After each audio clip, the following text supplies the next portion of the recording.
President, I ask that the quorum call be vitiated. So ordered. I ask permission to speak as in morning business. So ordered. Thank you. Mr. President, I rise today to talk about our debt crisis, about our short-term debt crisis and our long-term debt crisis. And I come here today to discuss ways to address them and ways not to address them.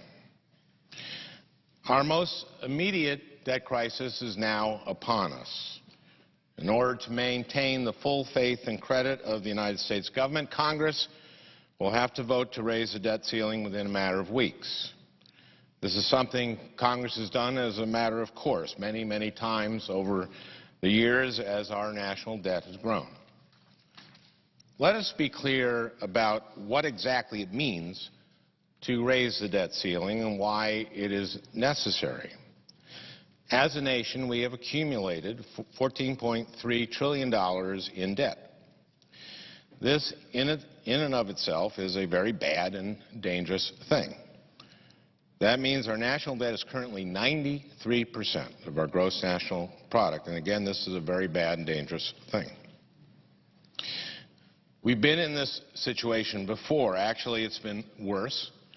After World War II, our national debt was at 121.7% of our gross national product. We certainly had something to show for it. We had won World War II. Through the 40s, 50s, 60s, and 70s, we worked our way to a point where our national debt fell to just 32.5% of GDP in 1981. We did this through a combination of growth and some inflation. Our debt was in pretty good shape until we hit the 1980s, during which we quadrupled our national debt under Presidents Ronald Reagan and George H.W. Bush. We have hashed over time and again who is to blame for the situation we find ourselves in, but let me leave that alone for the moment and get back to what it means to raise the debt ceiling. As I said, our debt currently stands at $14.3 trillion. I think we can agree on this.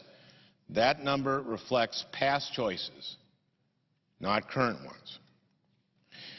The debt ceiling also stands at $14.3 trillion.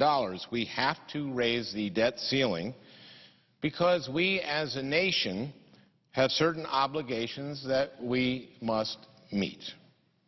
We have to pay for the wars we are currently engaged in.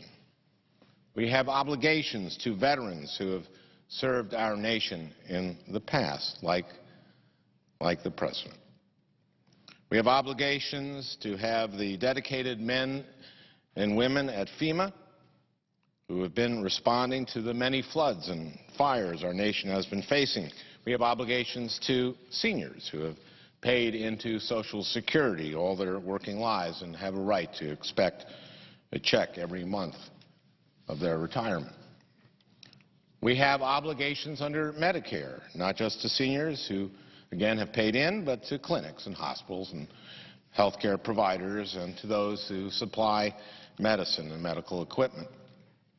We have contractual obligations of all kinds to all business, to many, many different businesses, whether they're building roads or water towers or providing IT services to the VA or the Park Service or the United States Senate.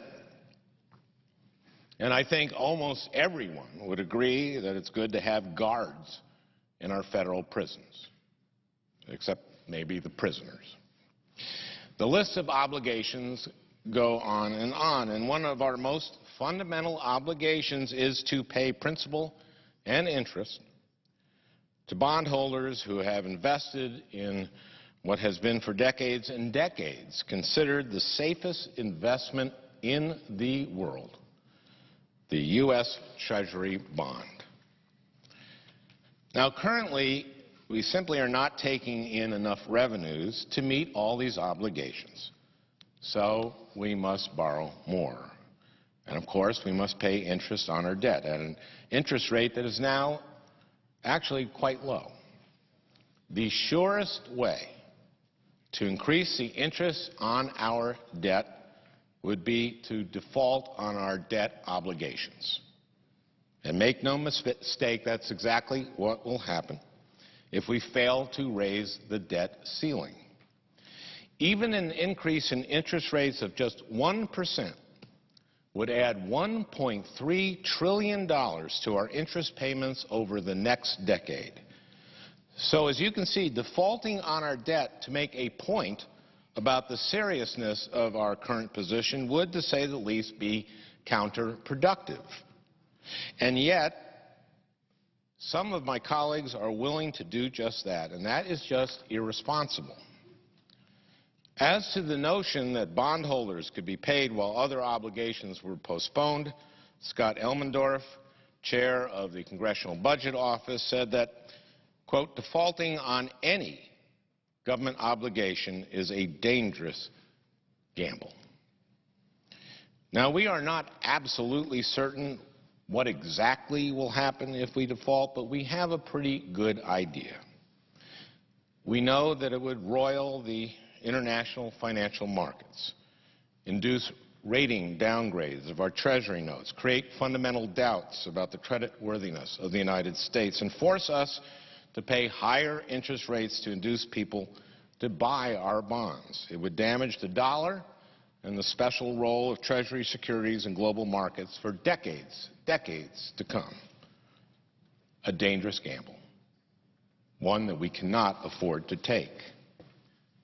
Defaulting on our debt would also be, as David Brooks so aptly put it, a stain upon our national honor. Are we actually going to become a country that can't be relied on to pay its debts? And yet we have members of the House and members of this body threatening to vote against raising the debt ceiling unless the President and Democrats in Congress meet their demands on how to address the deficit going forward. Are my friends suggesting that we act like a deadbeat who buys a new car and then sometime down the line decides, you know, I just don't feel like making the payments? I think these members are doing an enormous disservice by holding our nation's economy and indeed the entire global economy hostage to their demands. Because the United States Treasury bond has been the foundation of the world financial system, it is not an overstatement to say that defaulting on our debt at this fragile point in the global economic recovery could throw us into a worldwide depression. Now, I am hardly alone in this regard. The U.S. Chamber of Commerce shares my alarm. It is no small secret that the Wall Street backers of the Republican Party are beseeching their allies in Congress to come to their senses. Yet Republican leaders know that there are also those in their party who believe that this is their chance. This is their opportunity to exact concessions from the White House and Democrats in Congress precisely because the situation is so fraught with peril. They know that the President of the United States cannot play a game of chicken with the full faith and credit of the United States of America.